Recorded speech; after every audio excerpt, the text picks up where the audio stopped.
코로나 상황에서도 학급 인원이 20명 이하인 소규모 학교에서는 매일 등교 수업을 해왔습니다. 거리 두기를 지키며 대면 수업이 가능한 데다 교사가 학생 개개인에게 맞춤형 교육도 할 수 있는데요. 네, 그런데 학생이 사는 지역에 따라 학급당 학생 수의 차이가 큰 것으로 나타났습니다. 이상미 기자와 함께 EBS에서 단독으로 입수한 자료를 함께 분석해 보겠습니다.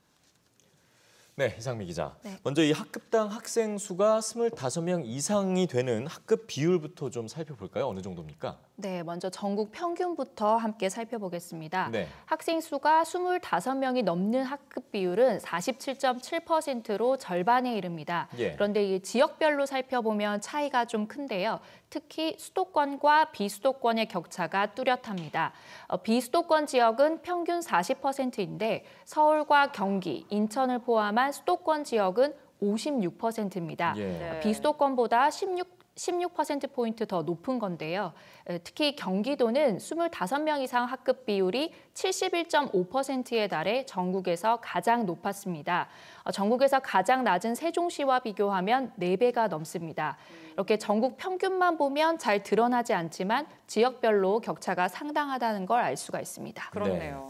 그 예측 가능한 부분이긴 합니다만 이렇게 학생이 살고 있는 지역에 따라서 학급당 학생 수가 차이가 나는 가장 큰 이유는 뭘까요?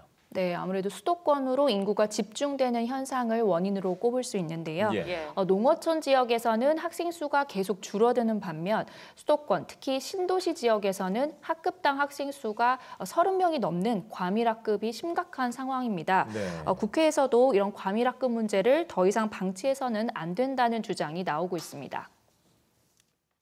자연 감소를 하는 것을 통해서 해결하고 기다리고 있기에는 아이들의 학습권, 생명권을 지키는 데서도 굉장히 너무 안이한 대처다. 자연 감소를 단지 기다리고 있을 수만은 없다, 뭐 이런 얘기일 텐데 학급당 학생 수를 줄인다는 게 현실적으로 현 시점에서 가능한 일인지도 좀 궁금합니다. 네, 쉬운 일이 아닌 건 분명하고요. 그런데 네. 과거에도 학급당 학생 수를 획기적으로 낮춘 경험이 있습니다. 2001년까지는 고등학교 학급당 학생 수가 44명 수준이었는데요. 예. 정부에서 과감한 정책을 펼치면서 2003년 34명으로 낮췄습니다. 10명 가까이 줄인 건데요. 이렇게 줄이기 위해서는 교실도 늘리고 교사도 더 뽑고 투자를 아끼지 않았습니다. 교육 현장에서는 지금 이 시기에 다시 한번 과감한 정책으로 학급당 학생 수를 줄여야 한다고 요구하고 있는데요. 우선 코로나 사태를 겪으면서 최소한 거리 두기가 가능한 교실이 필요하다 이런 인식이 생겼고요. 또 교사가 학생 한 명 한 명에게 맞춤형 교육을 하려면 학급당 학생 수가 20명 이하로 낮아져야 한다는 지적입니다. 네. 네.